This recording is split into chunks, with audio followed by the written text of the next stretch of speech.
Okay, good morning everybody. We're going to get started. Just one or two people coming in.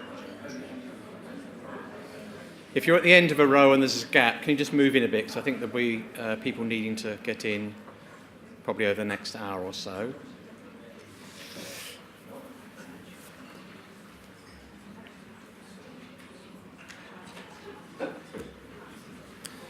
Okay, so welcome to the annual NIHR School for Social Care Research Conference. It's our 10th conference, and I'm Martin Knapp. I'm the director of the school. I'm going to say just a few words now, and then early this afternoon at the end of the second plenary, just going to offer a few reflections on the last 10 years and more importantly, I think, say a bit about what we're planning for the next 5 years. So before I just get into a little bit of introduction, let me just say one or two bits of housekeeping. So we're in here for the plenaries. The rooms for the parallel sessions are marked in the programme. So you'll find them in your programme, and at the end of this plenary we've got a refreshment break and there'll be people to help you find your way around. There's no fire test expected, so if the fire alarm goes off, security and staff from the Royal Society will come in here and will direct us out. And if you haven't discovered them, the loos are downstairs. Okay, I think that's the three important bits of housekeeping. I'm just a little reflection. I was trying to think, when I was standing in the equivalent position at LSE 10 years ago for the first of the School for Social Care Research conferences, I was pretty nervous, I think, about what we were going to be facing for that 5-year period it was going to be then. So I just wanted to I just quickly looked to see what was happening in April 2009. Okay, I could give you a quiz actually, it'd be fun. So Prime Minister Gordon Brown, okay, Chancellor Exchequer Alistair Darling, whatever happened to them? World was in global recession, so the economy was dipping down pretty badly.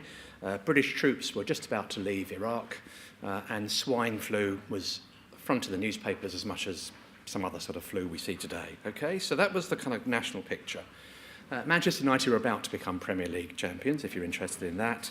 On the social care side, social care spending was still going up in real terms year on year. And I'm sure Simon will tell us a bit more about some of the more recent trends in his talk. Personalisation was already established. It was a long way to go, and it still is a long way to go, but it was already sort of taking root.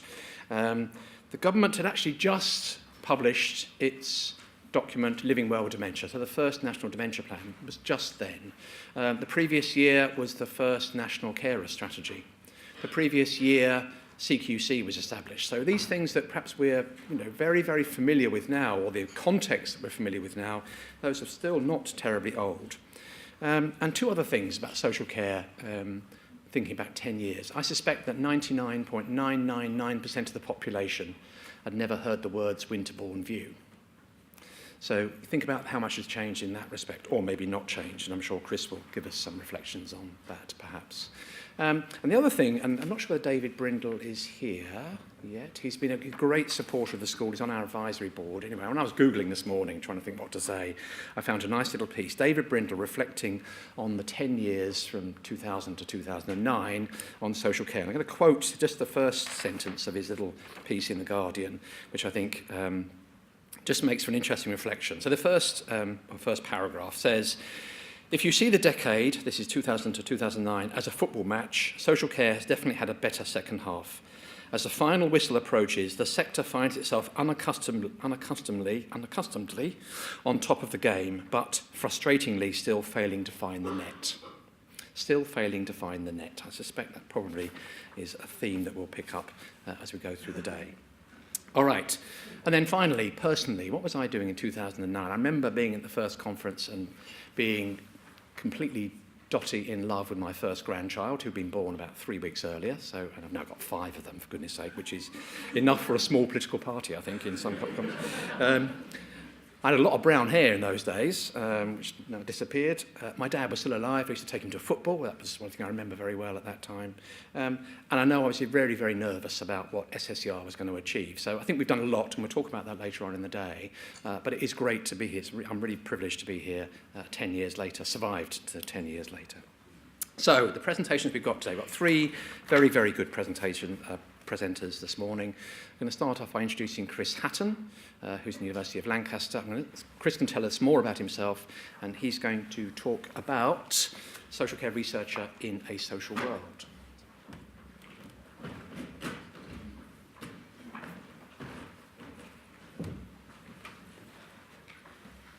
Thanks, Martin, and it's quite interesting to be presenting in such august surroundings.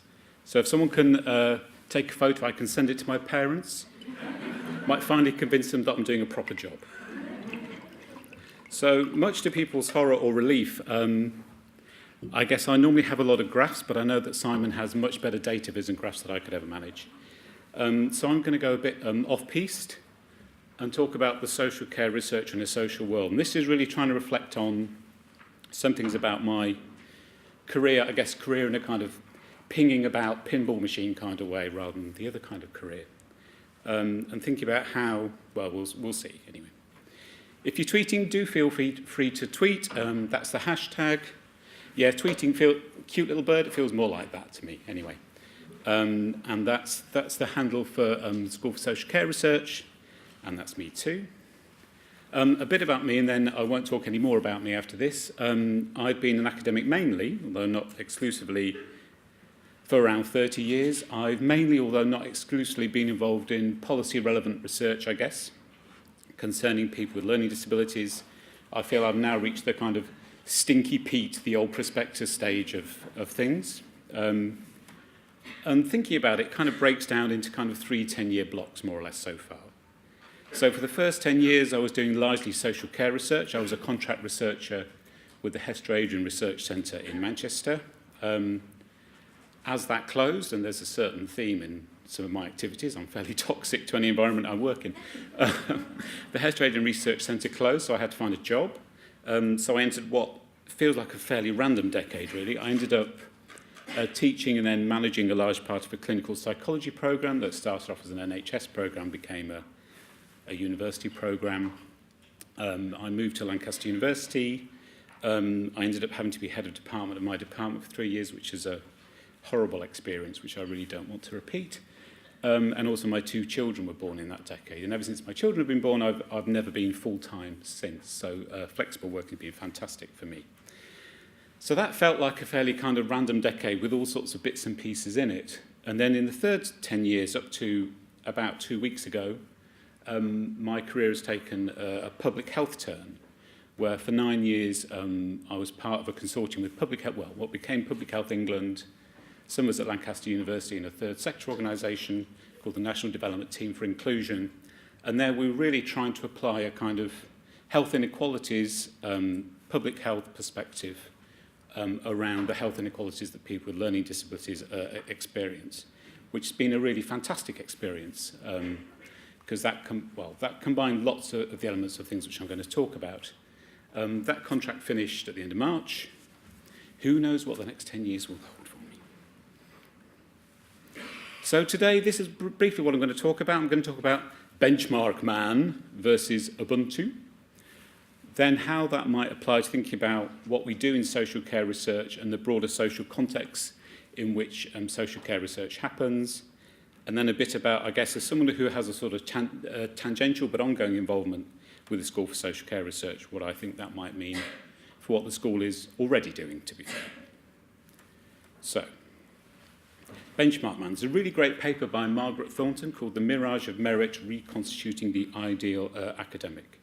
And she talks about benchmark man. So this idea of the ideal academic being, it's very kind of masculinist, you know, somebody who bestrides the world, doing research, leading, getting grants, doing papers, impact, you know. Someone else looks after the children, all that kind of stuff. You know, you can just kind of do your thing. And that benchmark man has become technopreneur. So it's not enough to be the academic anymore and do all that academic stuff. You've got to have products, you've got to have something to sell, you've got to have an impact on the world. You have to, you know, if it's not audited by the university or funding agencies, it doesn't exist as an activity. So where do you count thinking in your workforce allocation model, for example?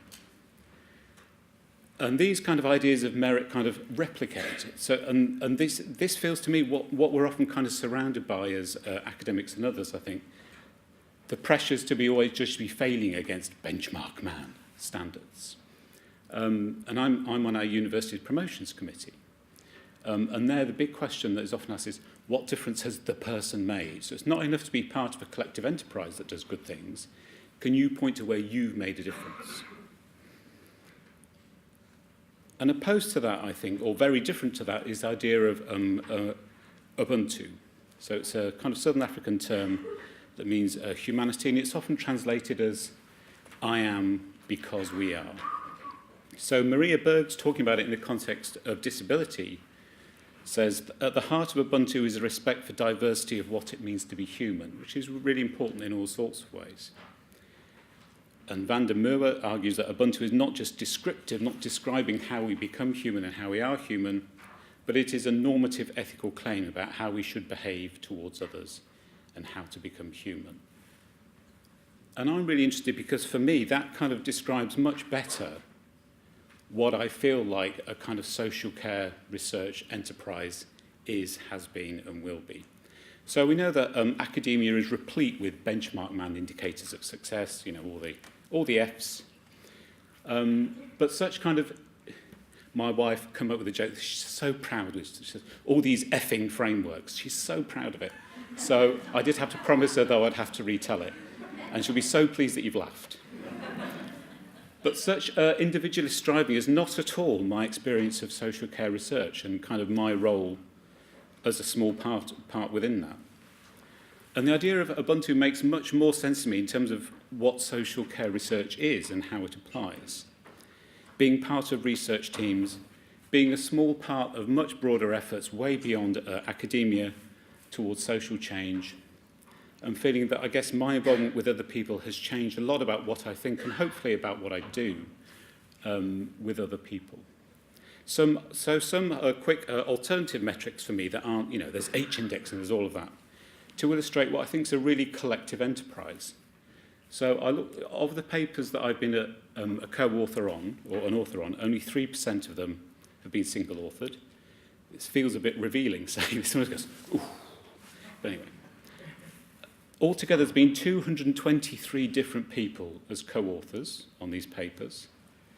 I'm only first author on 29% of those papers, and that percentage has gone down over time, in fact. And of successful grant applications where I've been involved, only 36% of them I've been PI.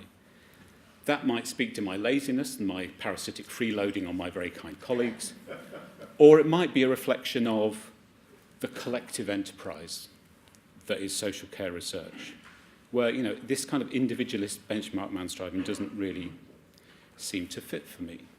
So what does this mean in terms of doing social care research?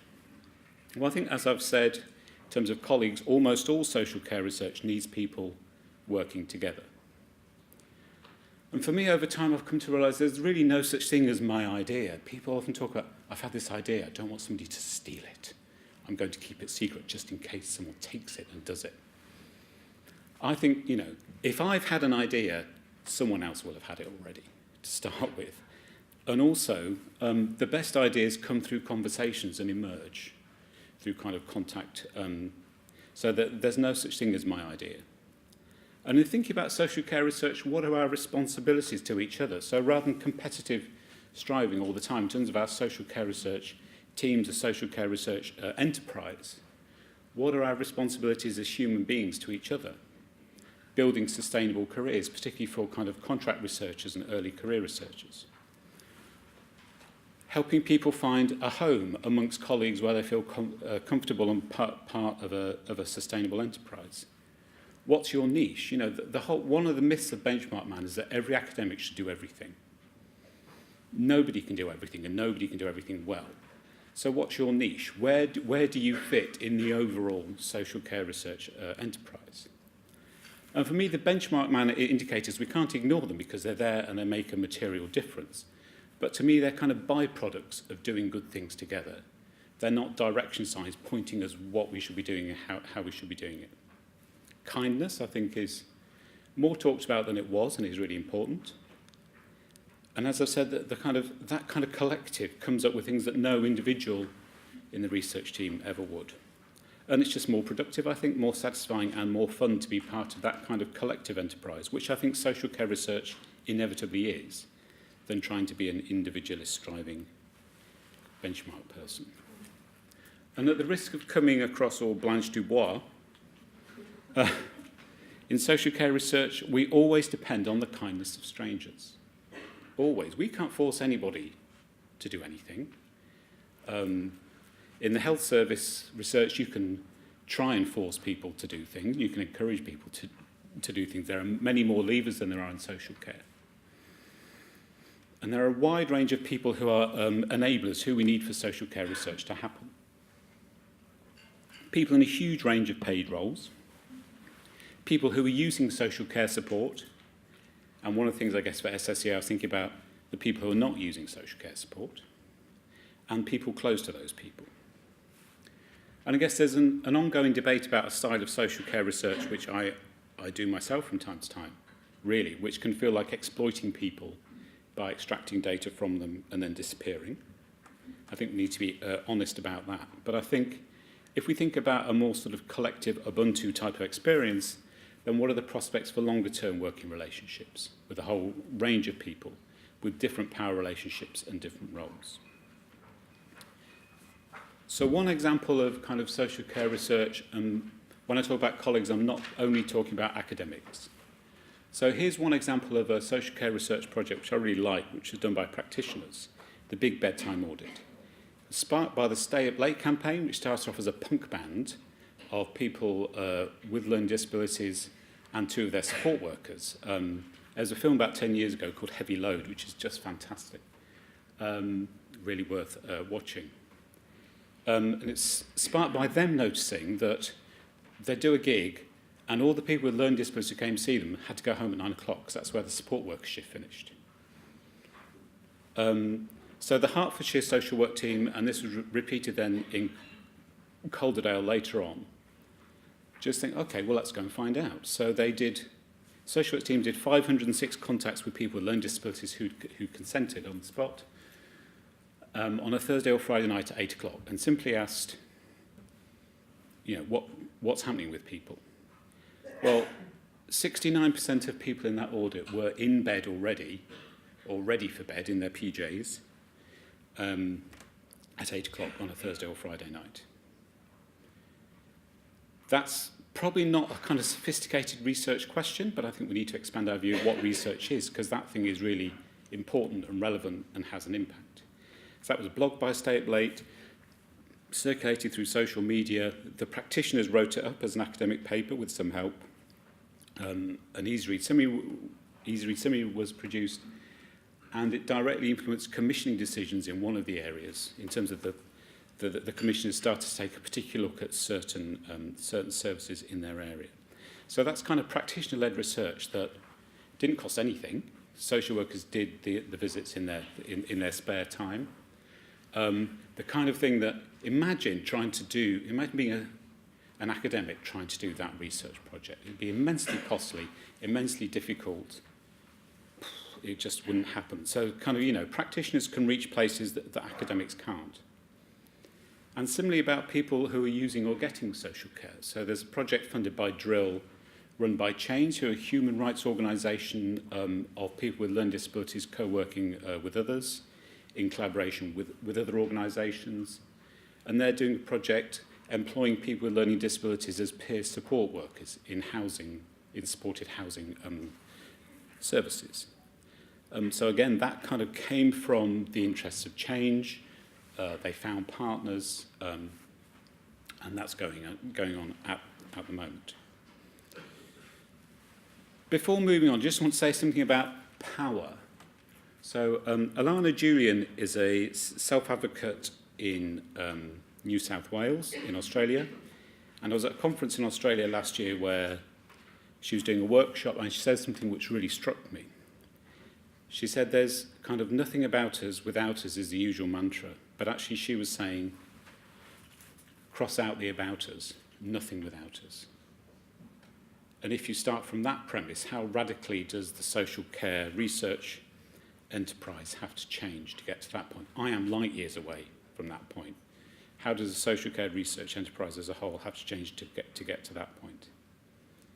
So that's doing social care research, and there's kind of thinking about the social world. You know, social care research doesn't take place in isolation, and the School for Social Care Research has been really good at embedding research within broader contexts right from the start.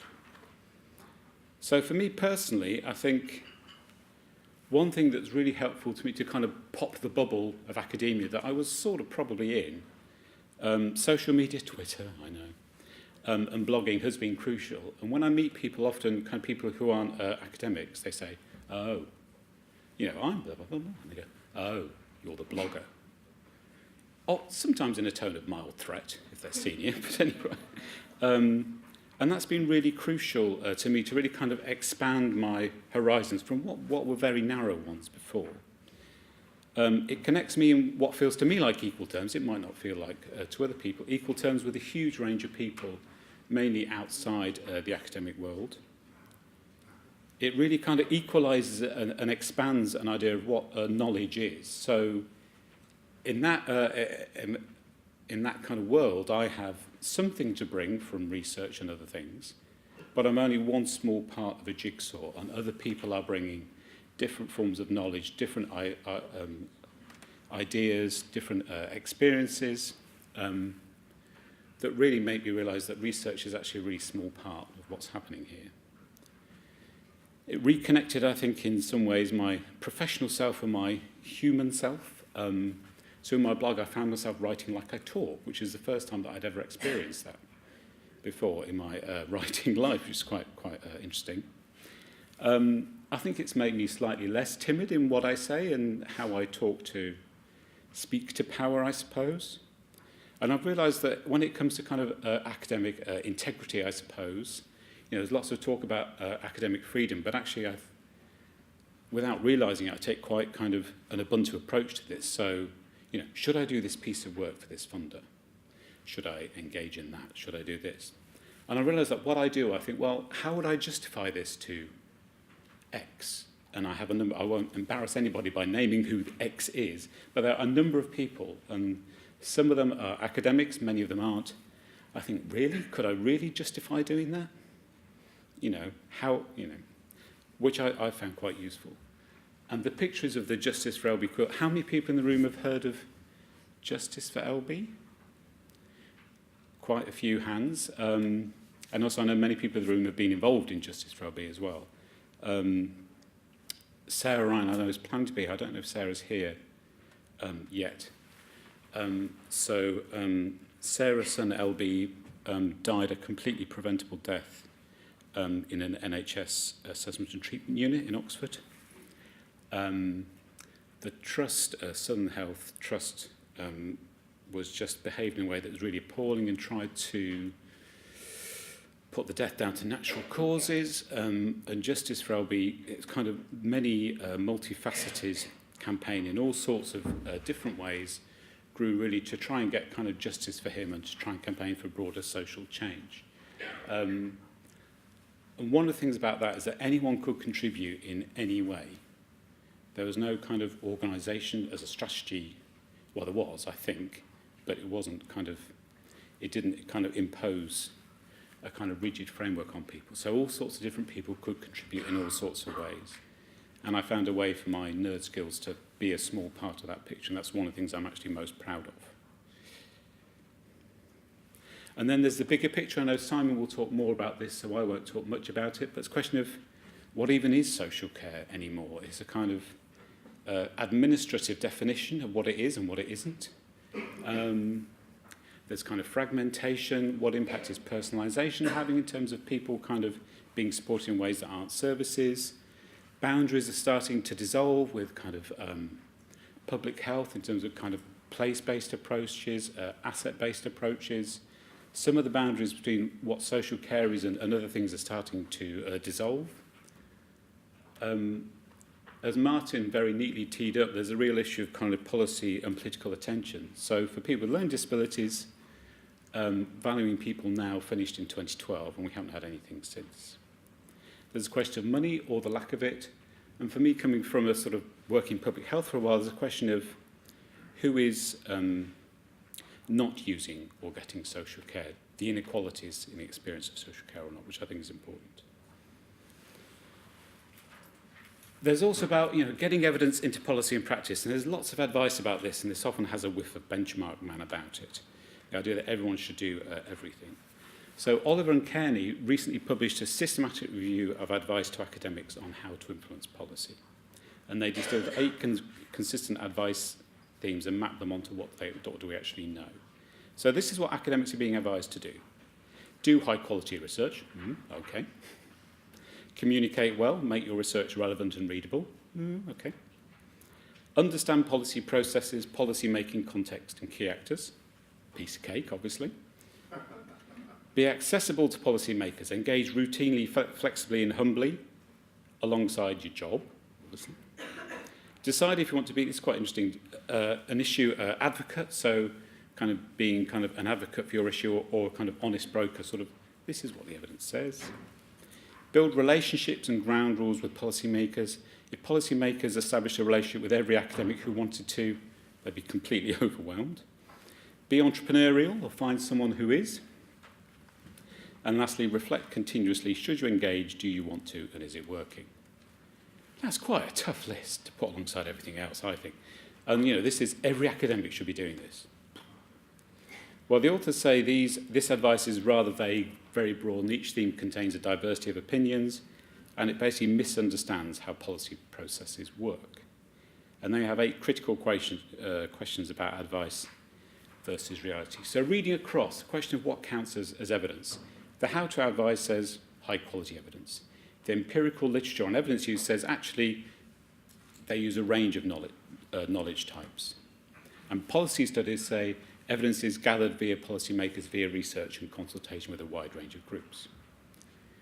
How do you communicate that evidence? The how to advice says a range of media sources and outputs to address, because the problem is that people don't know the evidence. If they knew it, everything would be fine. The empirical literature says use stories, champions and co-production. And the policy studies say adapt to cognitive shortcuts by framing. There's a whole issue about framing at the moment. Framing issues, telling stories. How decisions are made. How to advise assumes that it's informed by evidence. The evidence comes along, it'll be fine. But actually the empirical literature says the way that the policy problem is framed will dictate which evidence gets considered in the first place. And I think this is a really important issue for social care researchers from the policy studies. That talks about long periods of stasis where nothing much happens. And whatever you do, nothing much will happen. But there are windows of opportunity for major change. I think that's a real thing for researchers to be mindful of, about getting your ducks in a row ready for that time, but you might be banging your head against a brick wall for some time before that. What skills? Minor things. Be humble, persuasive, entrepreneurial, interdisciplinary, collaborative, accessible, able to use a wide range of research methods. I'm exhausted reading it. The empirical literature says honest brokerage, and policy studies say engage long term. And again, manage your expectations. So, it's not the despair that kills you, it's the hope. How to gain these skills is unclear from the advice, but it's clear that interest groups invest a lot of time and resources, which academics often can't, to do that. And the purpose is to increase evidence on policy, but for some it's exercising power.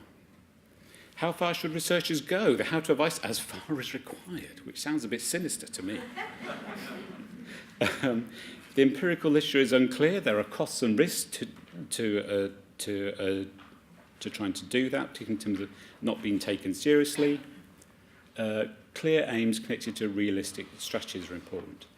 And the role of researchers, the how to advice, again, all of us should be producing evidence, mobilising it. The policy studies say actually different actors take different roles, and the role of the researchers is to work out where they fit.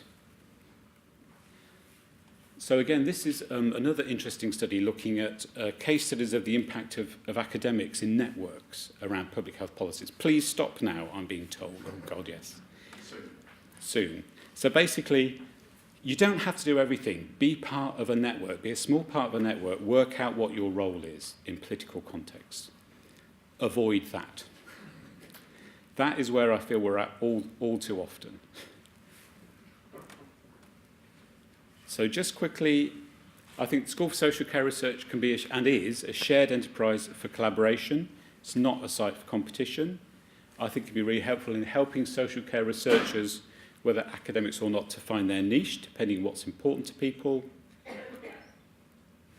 I think it offers a collective space outside what I feel is kind of the tyranny of the grant proposal project reporting cycle. One of the best things about the Public Health England observatory I was part of was that space to kind of follow our nose, talk to people, do small things, find out different things without always having to apply for a grant to do it. It made things much faster. It made us more agile, I believe the phrase is now, and that was really helpful. And lastly, School for Social Care Research offers a chance to think beyond social care. There are lots of connections and commonalities which I know you're making across disciplines and research fields. Public health, place-based approaches being just two of them. I think SSCR offers a chance for social care research, thinking about social care research explicitly within models of social change. So how is this research going to fit in terms of contributing to social change and being quite explicit and clear about that and testing that? And finally, thinking about where social care research fits within much broader networks and coalitions for policy, practice and social change. Thank you.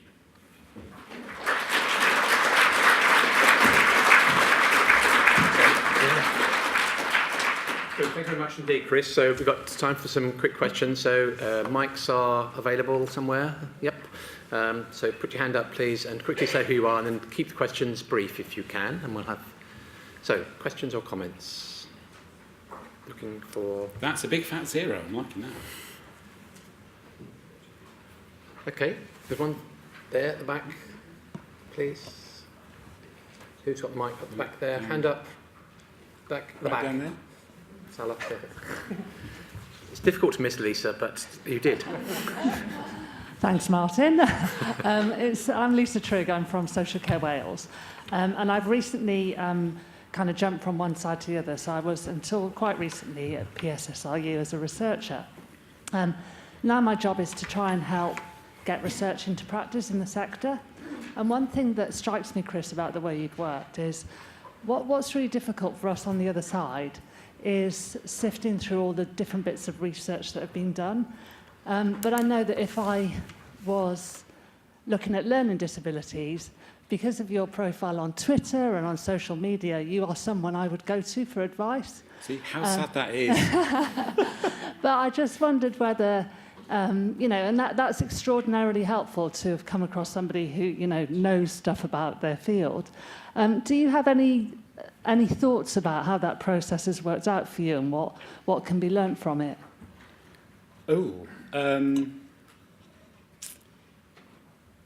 I don't know, really. I think it's important for me on Twitter to feel a kind of lack of responsibility somehow, that it's a kind of personal thing for me, and I can kind of engage or not, that it's not a kind of a corporate thing. So, you know, so you can have kind of more than one Twitter name, and there are some which can be represent, you know, School for Social Care Research, that speaks with a certain register that is useful, authoritative, all of that.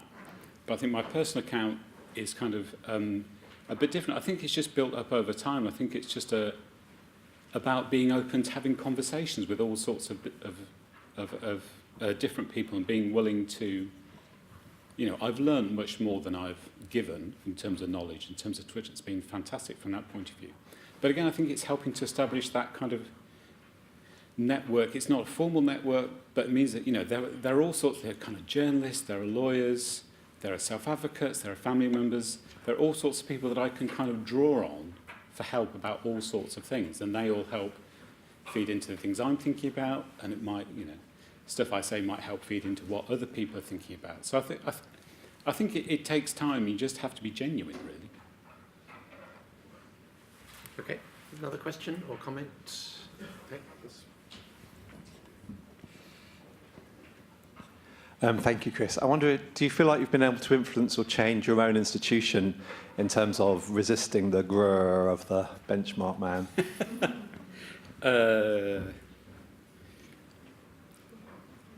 Individually, no. I mean, the promotions committee is quite interesting, actually, because that's had some major changes to recognise contributions that aren't benchmark man type contributions. So you can be promoted now without engaging in research activity to senior levels. You still have to demonstrate, what difference have you made kind of thing, but they're in a very different set of spaces. So I think Lancaster University as a whole has moved a bit. The REF has moved a bit, actually, and you might, the KEF may well move a bit away from sort of what's everyone doing as an individual to what's the collective enterprise. So that might help. I mean, Lancaster's culture isn't as benchmark man-driven as many, for which I'm profoundly grateful. Okay, time for one more question or comment. Okay, I have a question for Chris, which is, would you agree to turn your presentation into a nice blog for the SSCR website? Because I think that there are lots of things you were saying that resonated very strongly with me as a researcher. I liked your statistics on the portion of papers that you're first author on changing over time. I think that's a reality, and I think for many, this has been really helpful talk, I think, for many people in social care research who face much bigger challenges in the university environment than you and I did when we started out. So I think we'll make the slides available. If we can persuade Chris to put some eloquent prose around them, that'd be great. So thank you very much, Chris. There'll be prose, it won't be eloquent, but there'll be prose. Thank you. Okay. Thank you. So let's thank Chris again. Thank you.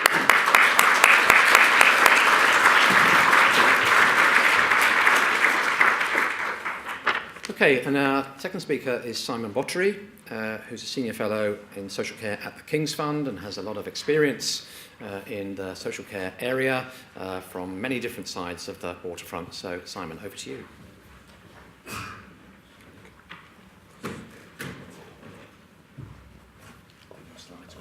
So if I click on that, will that move me? Sorry, 1 second, I've had a problem.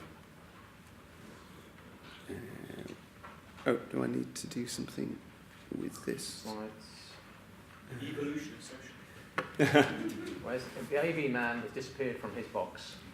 No, I'm not disappearing. Oh, I can I I've lost connection, so Okay. you're welcome to find your slide and put it on the screen. Yeah. Might be able to do that. No, that's not doing anything. I have a screen, but I don't have... Yep.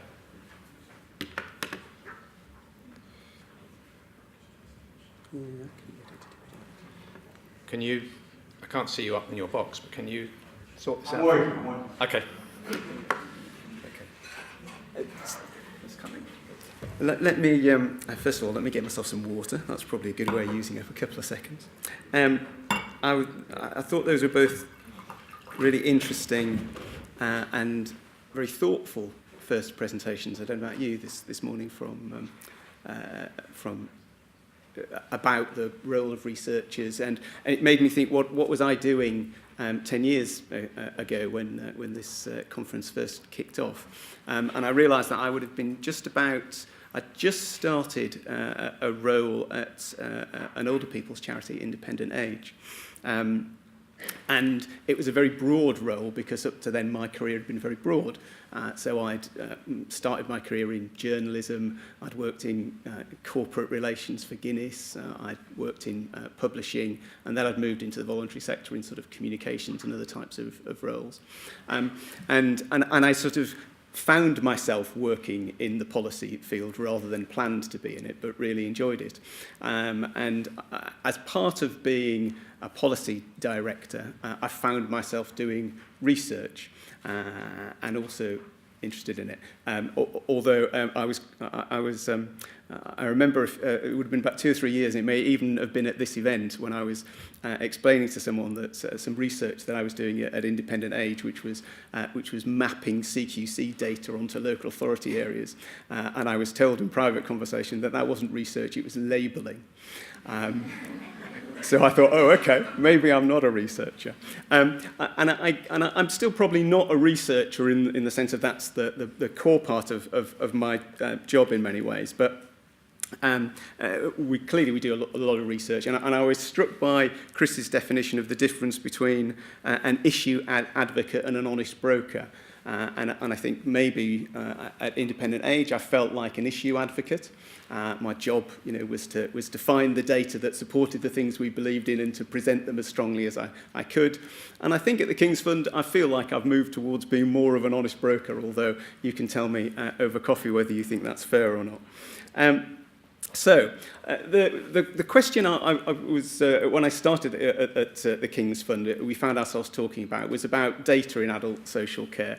And I remember sort of moaning to some colleagues about the lack of data. And it was a colleague who works particularly on sort of primary care said to me, I would love to have the range of data that you've got. You've got tons of data compared to what we have. I don't know, maybe there's a sort of thing which is that people always sort of compare their data and always feel that they haven't got as much as anyone else. And it got us to thinking, well, is the issue that there isn't data in adult social care, or is it that it's hidden away?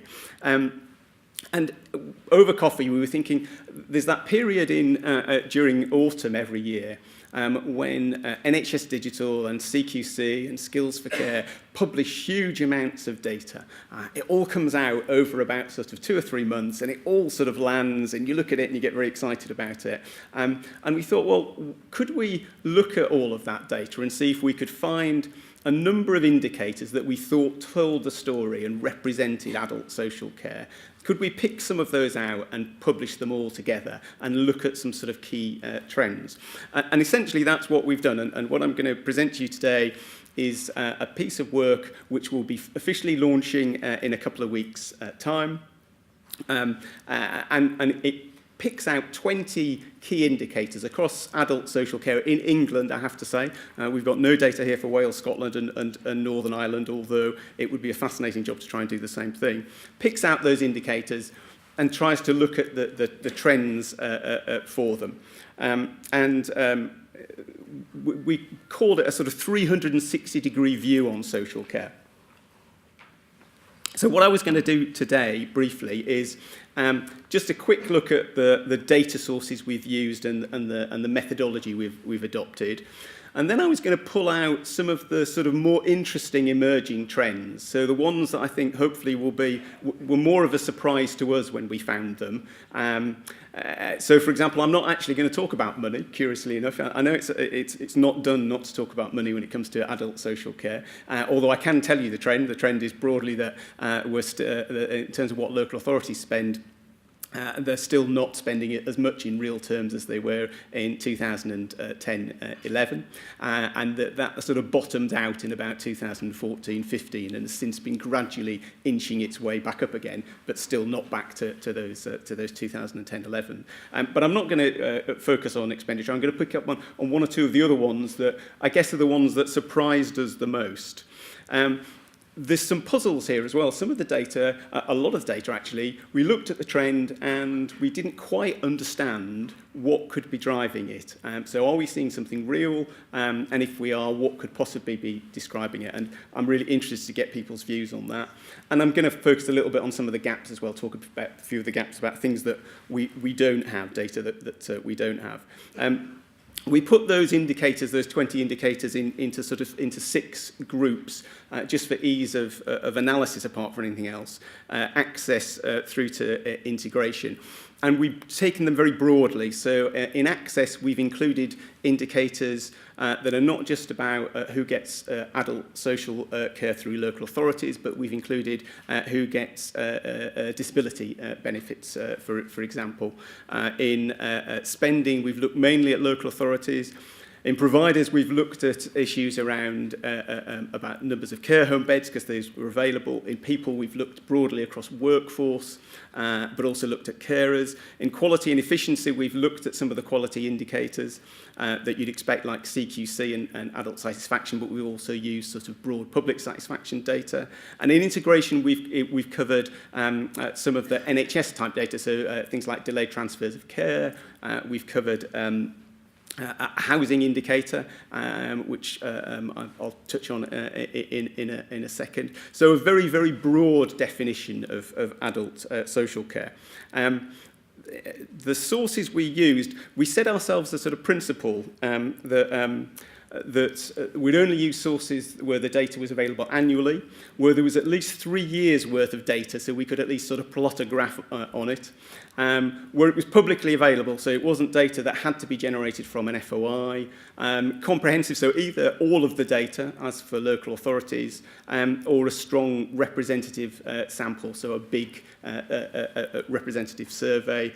And how we define credible, I guess you can sort of, but broadly, we looked for data that was official or independent. And on the right-hand side of this chart, you can see the data sources that we drew on. I'm guessing that quite a lot of these will be familiar to people.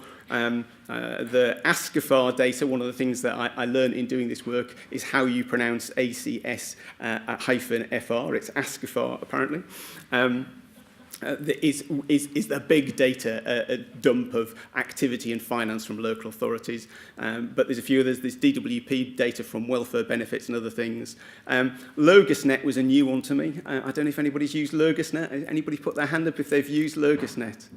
Blimey, so maybe we're the only people who use it. There's some data about disabled facilities grants in LogusNet that you can get hold of.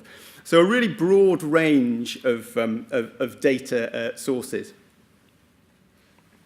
And the principles we used in analysing the data and talking about it were we reported expenditure in real terms, as you'd imagine. But also we tried to focus on reporting activities reported in relation to the size of the population rather than the actual amount. So you'll see in a second when I get onto some of these findings about the percentage of the population receiving a service rather than the actual number, because we thought that had more meaning. It does, however, make it slightly more difficult to communicate sometimes. And if I occasionally slip into talking about amount when I mean rate, then you should let me know. Another quick example on methodology. These are some of the data sets we used, and these are some of the ways that we did it. And my colleague Deborah Ward, I think, is in the audience somewhere. She was promising to be here. Who's the senior analyst at the King's Fund, is the person who did all of the number crunching on this, and most in truth of the hard work. But you can see the sorts of approaches that we were taking. So, what did we find? What did we find out? What are some of the things that we found? I'm going to focus firstly on some of the emerging themes. And again, going back to this question about being an honest broker, this is what we found rather than what we set out to find, if you like. But let's have a look at some of them. So I'm going to focus a bit actually on the first two, which was a number of the indicators pointed towards a rise in demand and need among working age adults. Now that won't, I guess, be a surprise to many people in this audience, because you'll have heard that before, and it's a sort of constant sort of refrain. And if you're a director of adult social services, you're already sort of waving your hand in the air, and have been for a couple of years, saying this is a big issue for you. But it is actually, I think, more of a surprise in the public. And if I presented to the presidents of the Royal Colleges a few weeks ago, so there's some of the most senior medics in the country, and actually this was a surprise to them. They assumed that most of the issue with social care would be older people, and actually the idea that about half of the money was spent on working age adults was quite a surprise. So not a surprise, I guess, this rising demand, but I think we can put some numbers on it. Maybe more of a surprise is that you'll see in a second the numbers for about need and take-up of services amongst older people are going in a different direction, which was a bit of a surprise. A couple of other small themes. It looks like there's been an increase in spend around prevention in the last couple of years. I think that sort of is obviously a good thing, and is probably driven by vehicles like the Better Care Fund. And also possibly a bit of a difference in terms of the level of spend, particularly, and take-up of services between national services, benefits, and local services, which is worth picking up on. The little red box in the corner, which says all data analysis provisional, not for further circulation, is because we're only publishing in a couple of weeks' time. And so I'd really appreciate it if, even if you find the graph incredibly interesting, that you didn't photograph it and put it on Twitter, because my data colleagues will absolutely murder me when I get off stage. But we will publish all of this in full in a couple of weeks' time. So let's have a look at these trends around working age adults and older people. So this is one of the core findings. So all of this data comes from the SSCR data, which local authorities provide. And what you see here is that this is about demand. So who is coming forward and asking for support from local authorities? And what you can see is that the rate of requests is increasing from working age adults, but in fact has been falling from older people. So you've got something like a 4% increase in the number in the proportion of adults coming forward to working age adults coming forward to ask for support or request support, and about a 2% decline in older people.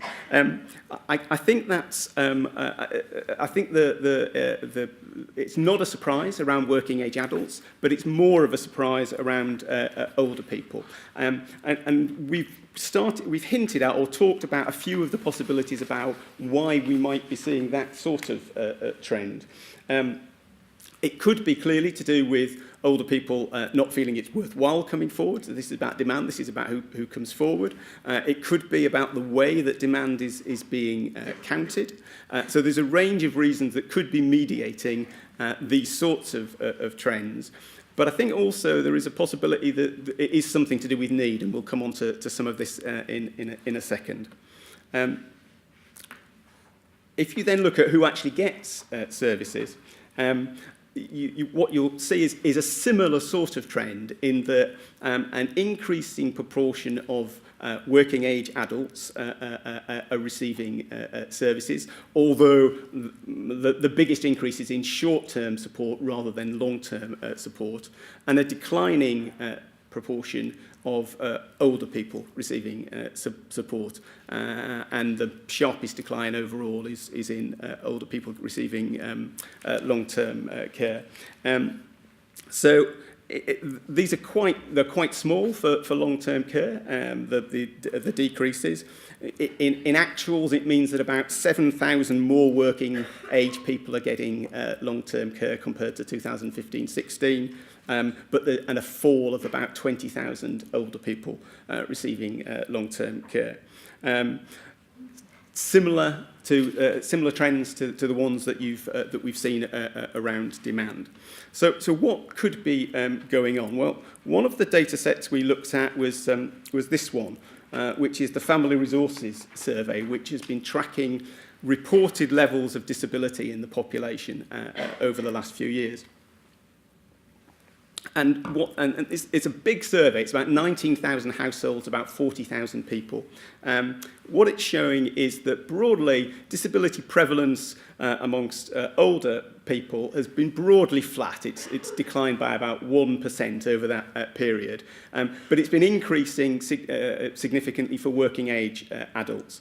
So it's gone up from about 15% in 2007-8 up to about up to 18% in 17-18. So you've got this trend of flat, perhaps slightly declining need amongst disability prevalence amongst older people, and an increase in disability prevalence amongst working age adults. And in the last 2 or 3 years, the biggest increase in terms of the type of disability has been in mental health conditions. So you've got this sort of general trend, and it's broadly supported by a smaller survey, the Health Survey for England, which is more detailed, but this sort of trend is broadly supported. And if you look then at something like disability benefits and take-up of disability benefits, you see actually something again sort of reasonably similar.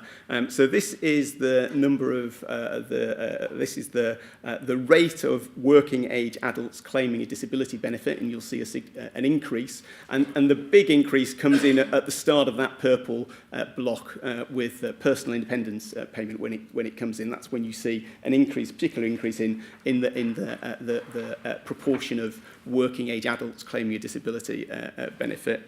But if you look at older people, and this is looking at attendance allowance, personal independence payment, and going further back, a disability living allowance, you see a flattening off of receipt of the proportion of the population, the older population receiving it. Now, clearly, receipt of disability benefits is not a perfect proxy for levels of disability. It's mediated through all sorts of things.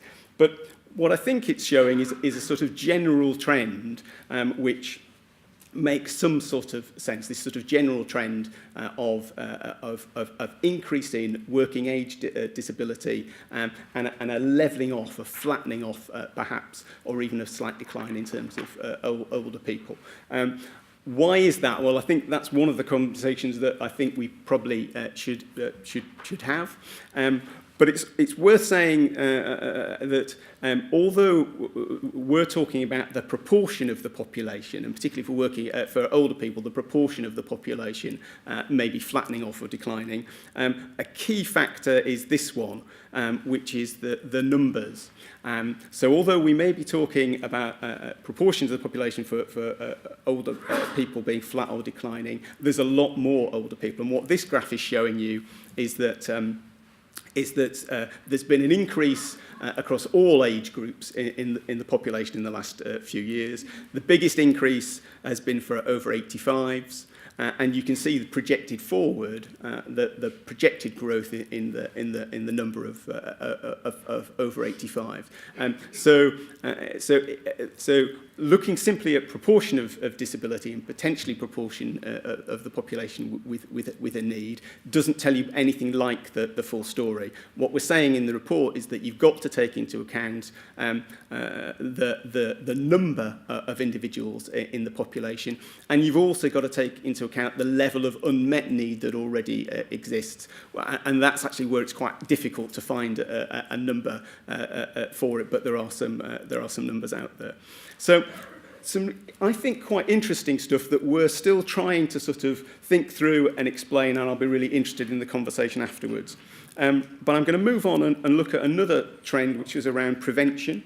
I'll go through this one quite quickly. It's quite simple. Here we looked at a couple of indicators. One was around reablement, and the other one was around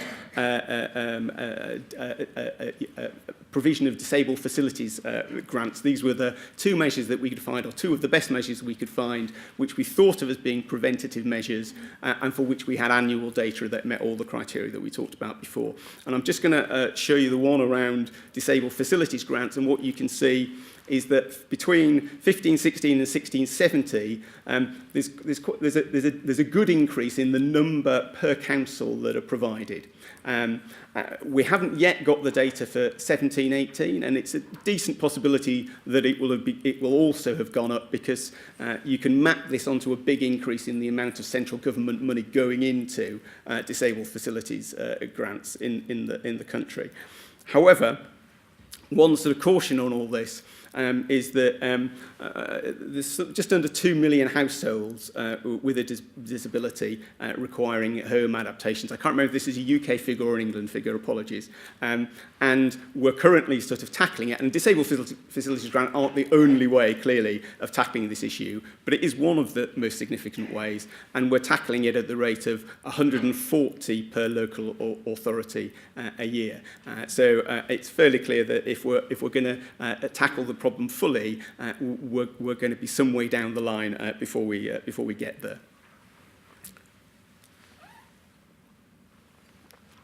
So I mentioned about the difference between local and national, and the best example of this. So what we were interested in was, is there a difference in terms of the amount of support that's being provided by local authorities as opposed to the amount of support that's being provided nationally, particularly through the benefits system?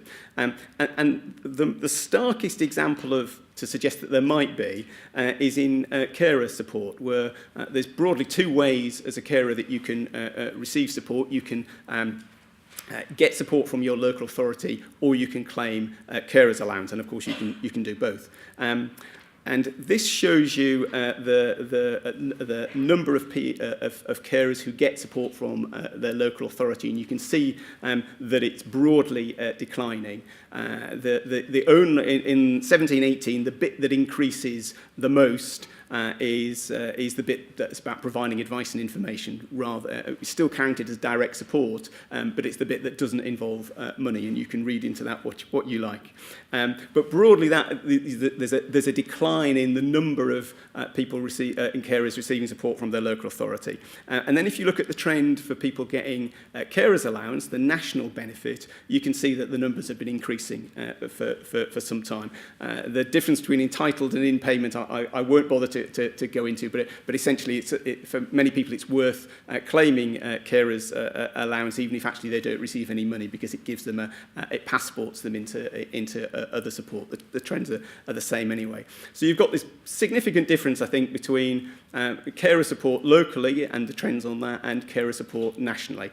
There are differences. One of the eligibility for carers allowance has actually oddly increased slightly because to do with the state pension, but broadly I still think this is interesting, and we did another quick look at national benefits like personal independence payment, and what you find is that with disabled adults the receipt of support it has grown more quickly for national benefits like personal independence payment than it's grown in terms of support from local authorities. And for older people, the rate of decline has been lower nationally, i.e. in terms of the reduction in the number of people getting attendance allowance. The rate of decline has been lower than the rate of receipt for local authority support. So. Soon, okay. Some puzzles for you. Something about quality. So let me. We've seen these numbers. We've seen these headlines all of the time, I think, and we've heard the stories. May have experienced them. When you look at the numbers for satisfaction with people receiving services, state-funded services, you don't see those. You don't see that trend at all. You see high levels of satisfaction, which are stable. Again, lots of possible reasons for that. Care home admissions. Care home admissions, it's seen broadly as a marker of quality because most people want to stay independent in their homes for as long as possible, and the trend is downwards. But this bit is working age adults, and last year you saw an increase, a statistically significant increase in the number of working age adults going into residential care. Again, some possibilities, some more benign than others about why that might be happening.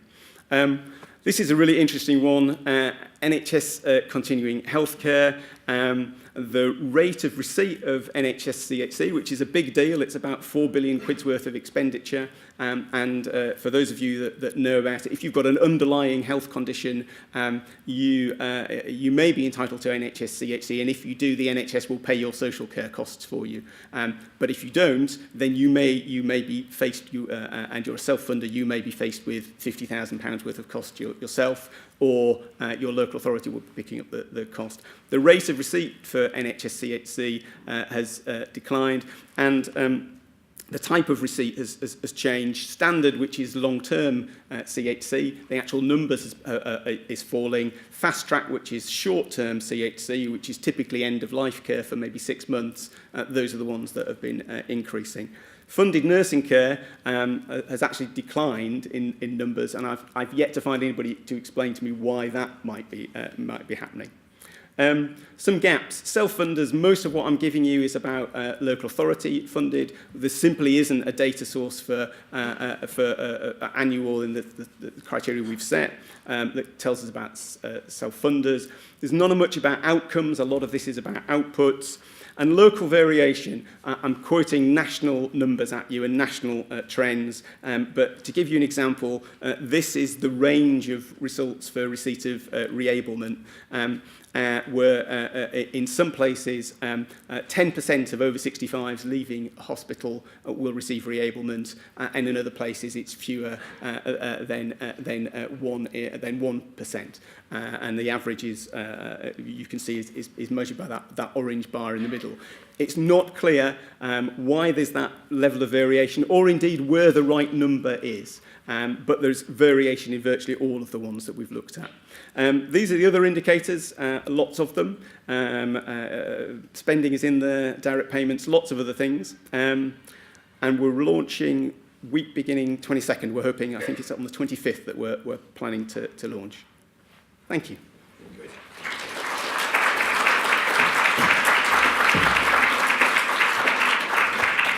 Okay, so questions, comments for Simon? Don't be shy. I mean, firstly, just to say, okay, quick question from me then while we get the mic to the... so, I mean, you posed at the beginning this point about other people outside social care think we've got lots of data. Having done that, what do you think? Do you think we've got lots of data or not? I think we've got lots of data in some areas. Okay. And then there's obvious gaps, like, for example, self-funders, where there's virtually nothing of the type that we're looking for, which is, annual, reliable, those sorts of things. Okay, I think Dominic has got the mic. Yeah. Hi, Simon. Thanks, Martin. To be honest, my question is quite closely linked to what you're just saying there in terms of the self-funder market and the kind of, so from Alzheimer's Society and quite a lot of the work we've been trying to do is try and understand a bit more of how that self-funder market does operate and what's happening in it and what's changing.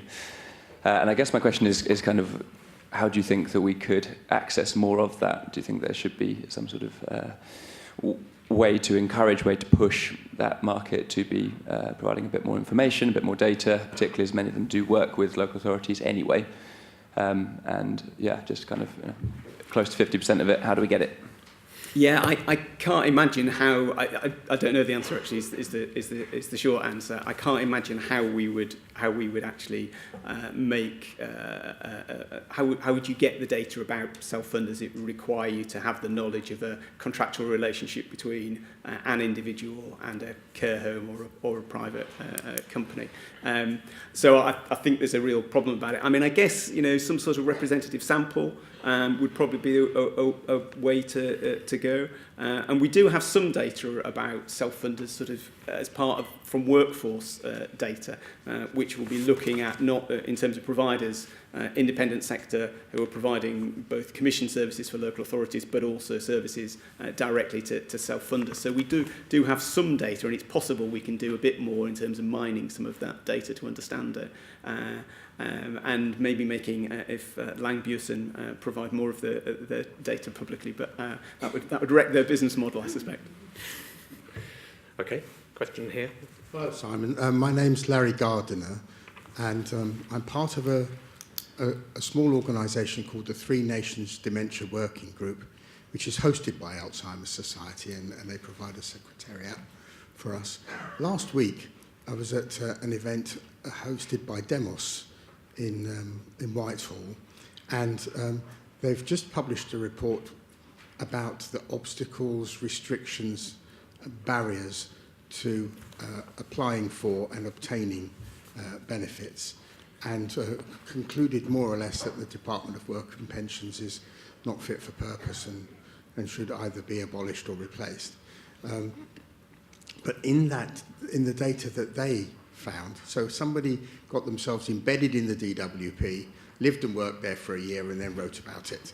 And so in the data that you've shown today, where there is a decline in numbers of people receiving benefits or accessing a service, it's largely because the obstacles, barriers and restrictions are insurmountable for a section of the population.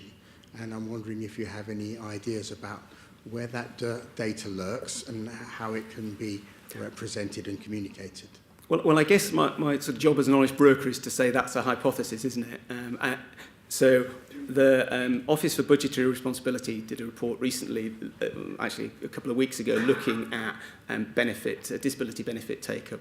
And one of the things they suggested, but only suggested, is that a reason why attendance allowance might have declined is that we're not seeing the big take-up campaigns that we were saying sort of maybe 10, 15 years ago, particularly around pension credit. So certainly why people claim, how they claim, you think that that's going to play some role in it, but I think there is also a possibility you consider, which is that the level of disability, particularly amongst older people, self-reported certainly, is declining according to these surveys. So I think you want to be looking at all of those things in order to come to some sort of picture of what do we think is really happening. Okay, thank you. And one more question. Okay, so. Yep.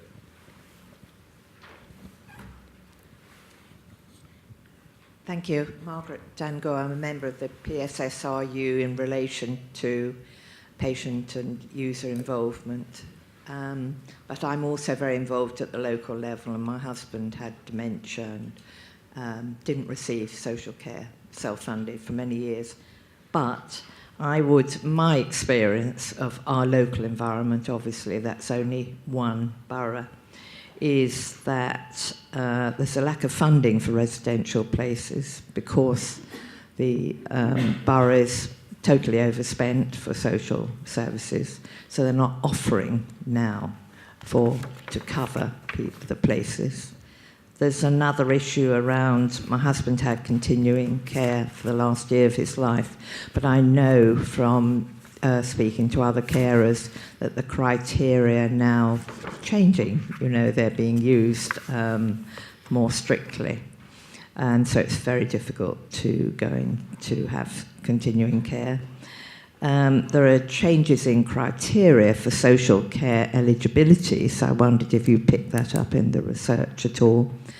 And therefore, if people are eligible, they're definitely getting a reduction of offer. It's purely around resources, really.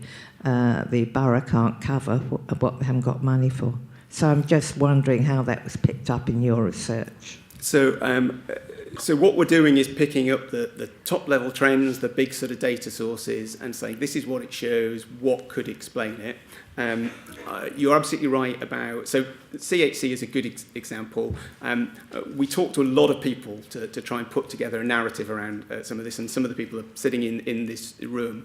On CHC in particular, there was a massive divergence of opinion about what's going on. So you talk to user groups, and they're absolutely clear that what you're describing is happening. If you talk to NHS England, you'll get a very different story. It's very difficult with the existing data to say exactly, whatever your hunch might be, it's difficult to be explicit about it. On eligibility, one of the things and one of the other indicators we've used is around financial eligibility. And again, you'll see in a couple of weeks, but broadly, because the thresholds haven't changed, that it means that haven't increased in line with inflation since, I think, 2009-10. It means that more people are having to pay for their own care. So the threshold, which should be an extra £3,300 higher, but because it hasn't increased with inflation, so people are being cut out of funded social care for that reason. And, the reality is, as you say, that, there's enough subjectivity in the way that social care eligibility takes place, that there is the potential to limit access. So all of those things, I think, potentially form part of the story. And we discussed some of them briefly in the report, but that's why I'm really interested to have that conversation with people about what they think explains some of these numbers. Okay, we are going to have to stop it there, I'm afraid to say. So thank you very much indeed, Simon. Very much look forward to the report.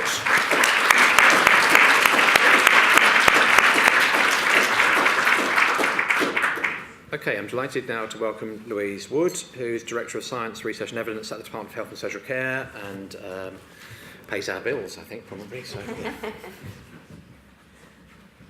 Hi, morning everyone. Great pleasure to be with you today.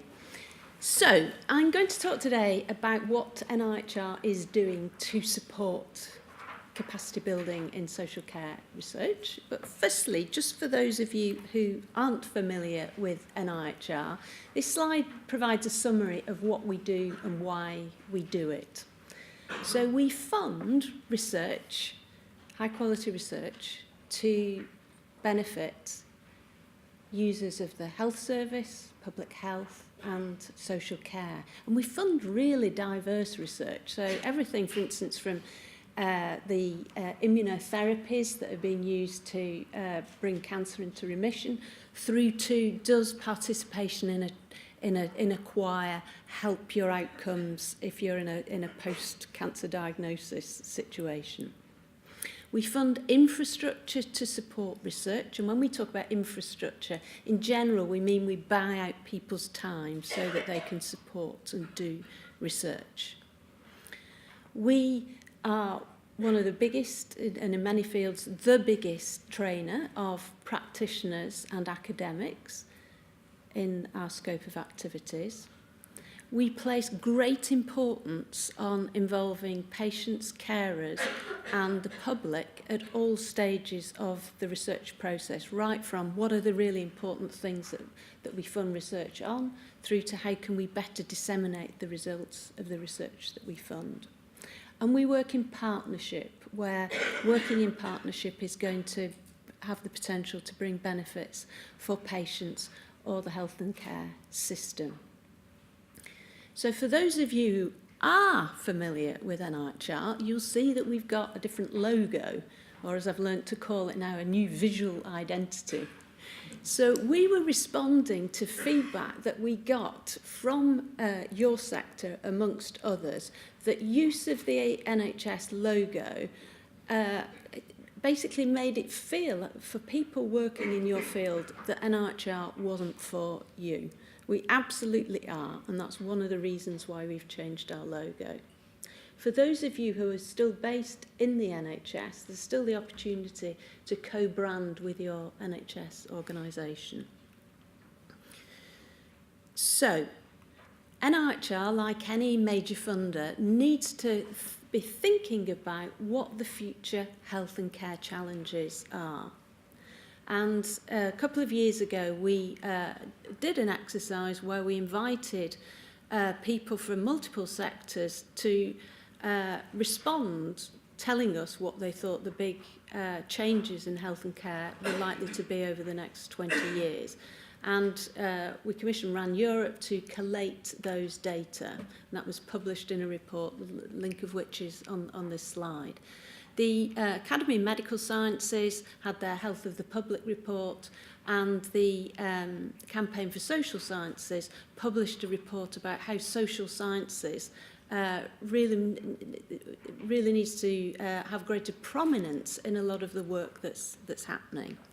So all those reports came up with common themes, really, about what the challenges are that we need to be thinking about for the future. I'm not going to go through those laboriously, but they also indicated, some of the tensions between the tribes, those who think, are evangelists for genomics and think that precision medicine is the future, right through to those who think actually our public health interventions are not recognised, they're not valued, they're not promoted in the way that they need to be. So those reports, coupled with the sorts of evidence that Simon talked about, the incidence and prevalence of disease and trends, the demography of our populations, the geography of where those elderly people that he talked about, that growing elderly population are informing NIHR's priorities, which is summarised on this slide. So we are going to be putting greater priority on social care research as well as primary care research, public health research, and some of those key areas that are prevalent in those areas. So, multimorbidities, frailty, mental ill health, and so on. We're going to be looking at how we can build capability and capacity in those areas, and we need your help to help us inform us how we can best do that. We are looking at how we can ensure more of the research, the applied health research that we fund, is being conducted with people and patients most impacted, not people who just happen to be based in the locality of where the principal investigators are. We're focusing on implementing the new NIHR Academy, so that was launched last year.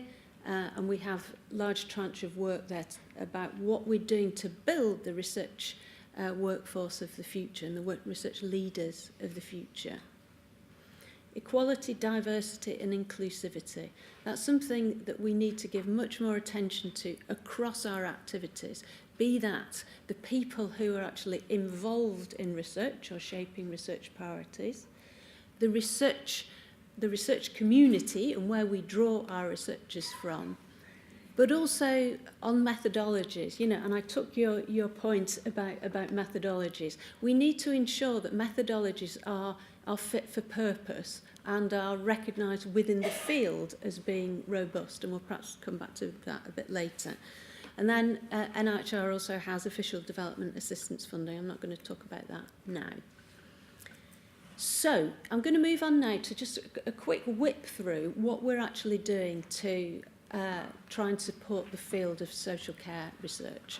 So we've been talking about birthdays and anniversaries, haven't we? NIHR is actually only 13 years old. We're a very new funder, and NIHR has always supported social care research, and we're actually on the third round of our school. So we've recently awarded nearly £20 million over 5 years to the school. We've also recently announced the start of the contracts for 13 new policy research units. There's one focused on adult social care. We've got a cross-cutting theme of social care across those policy research units to whom it's relevant. We've had a recent research for patient benefit call on social care. We had really great response. The feedback from the panel was that the quality of applications was very, very high. I don't think we've announced the successful projects yet, but we are going to be funding about, I think it's 2.56 million worth of research through that call. Our applied health research infrastructure, our ARCs, when we launched the new competition for that, we made it clear that a locus within social care was an important element of the new contracts. And we're working with other funders. So, for instance, in the field of dementia, we've had a couple of calls with the ESRC, focused on dementia care. We work closely with the Alzheimer's charities, and we're talking to the Alzheimer's Society about what we might do more of together in care research.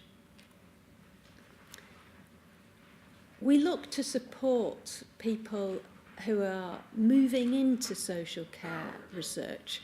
So when we launched NIHR, we had a focus on talking to the various communities that we were supporting. And when we talked to frontline NHS staff, what they told us was, you know, often actually we've got an idea about how we might improve things, but we're not researchers. We don't know how to go about getting the evidence to assess whether our ideas are right or wrong. So we introduced a funding stream, Research for Patient Benefit, to support them, but we also introduced something called the Research Design Service to match up those practitioners with academics who could help on the design of research. So when we recommissioned our Research Design Service, we explicitly included social care research within that. So I need to give a plug to the RDS, who've got a stand here, as has the Clinical Research Network, for which we expanded the scope of activities to include social care research and public health research last year. So we've got 8 social care research studies being supported through the network at the moment, and a number of others happening within social care settings. We also have coordinating centre staff, part of whose job is to help signpost. You know, I appreciate NIHR can seem quite a complicated organisation. You don't need to understand all the wiring diagram. There's people whose day job it is to help you find the right scheme or the right infrastructure to help you, and I want to encourage you to use that. We've also seen some progress in ensuring that some of the research themes that we're giving particular attention to are those which the research those which practitioners, carers and service users are prioritising. So last year we saw publication of the Priority Setting Partnership, James Ling's Alliance, Priorities for Adult Social Care Research.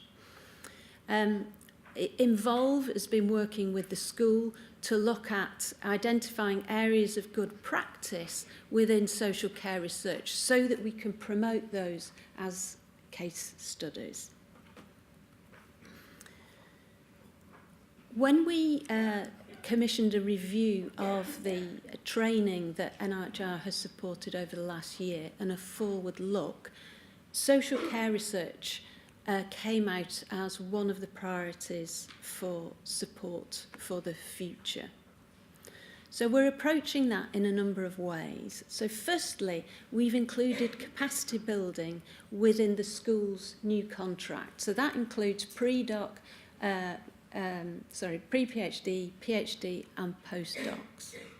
We're also going to have an incubator. That's a new scheme that's being applied through the Academy, which aims to bring a focus for social care research and career development in the field. We're also looking at the schemes that we have and ensuring that they are framed in a way that enables social care researchers to apply for them.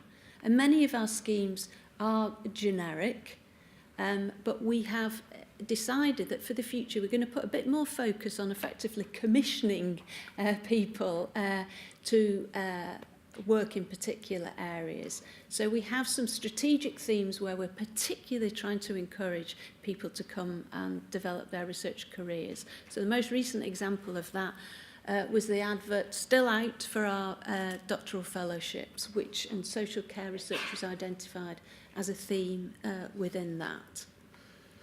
NIHR supports academics developing their research careers, but we're also really, really keen to bring in practitioners to develop research skills, whether they want to have a taster and then take that knowledge of how research evidence can be deployed, or whether they want a long-term career in research. And then, of course, there are many skills that are pertinent to lots of fields, social care research included, big data, economics, etc. And NIHR is also increasing our support in those areas and in methodologies. We touched a bit on research dissemination and getting research into practice earlier on. NIHR has a dissemination centre which is specifically tasked with trying to support that activity. We've seen a couple of reports which have been focused in the social care area. We're keen to do more. Recently, the dissemination centres have partnerships with the Nursing Times and also with BMJ promoting their reports and syntheses of evidence. It would be great if actually we could do similar in the social care environment. So if you've got ideas of contacts that we might be able to use to support that, that would be great.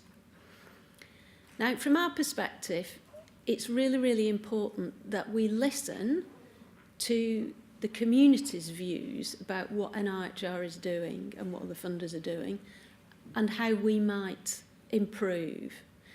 We are very mindful of the fact that just the terminology we use can be really off-putting. The fact I talked earlier about the scope of activities of the NIHR Clinical Research Network being expanded to include social care research. But, if you just see that title, you might think, well, that's not for us. So we are thinking about the way that we can ensure that there's clarity about support. Now, Chris Whitty, the department's chief scientific advisor, is essentially doing perhaps what we call a listening tour of local authorities. So that includes some authorities in the most deprived areas of the country, but also some authorities that have got quite innovative ways of approaching linkage of practitioners into research. So we're looking at different things in different areas. When we went to Doncaster, we were looking at research in prisons. Lincolnshire, that was about essentially rural communities, and then of course we've got a number of coastal towns there. So what can you do? Well, the first thing is, if you are a practitioner, then I just want to encourage you to engage with the research agenda and with the concept of how we get evidence into practice. I want to encourage you to think about taking a step on the career of being a researcher.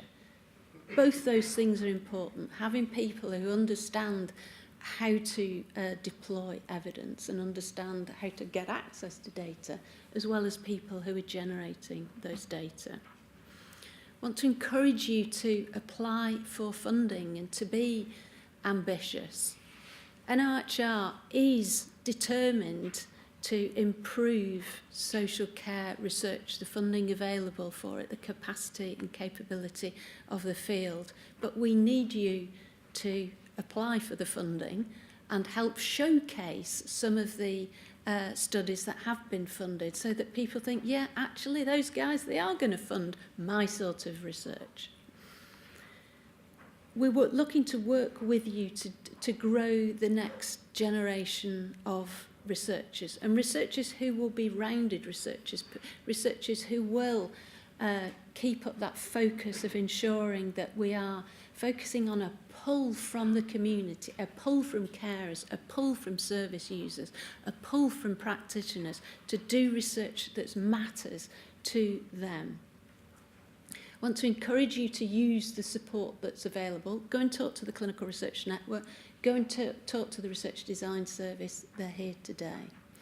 And last but not least, I want to encourage you to challenge us and to give us your ideas. I know Chris Whitty, when he was here last year, he challenged you guys. He did challenge you guys, and we will continue to challenge.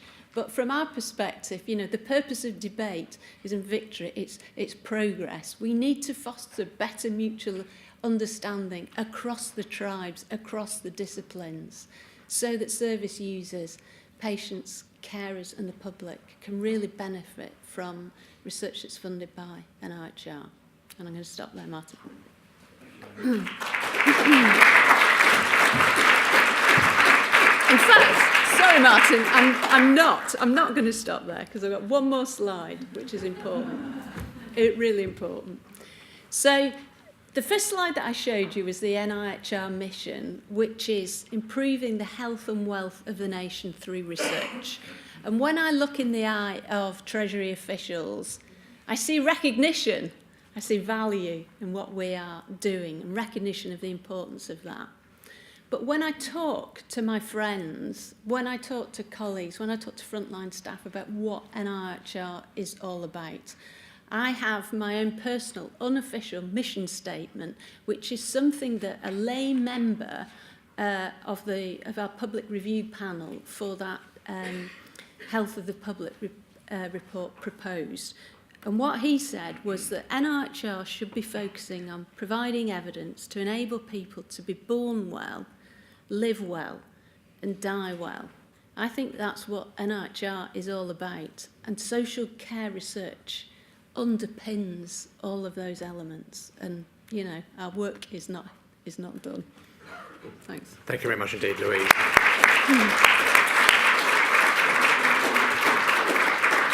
So we're a bit tight on time. I think we'll just go to... No, it wasn't. You all came in late. That was the problem, you see. Okay.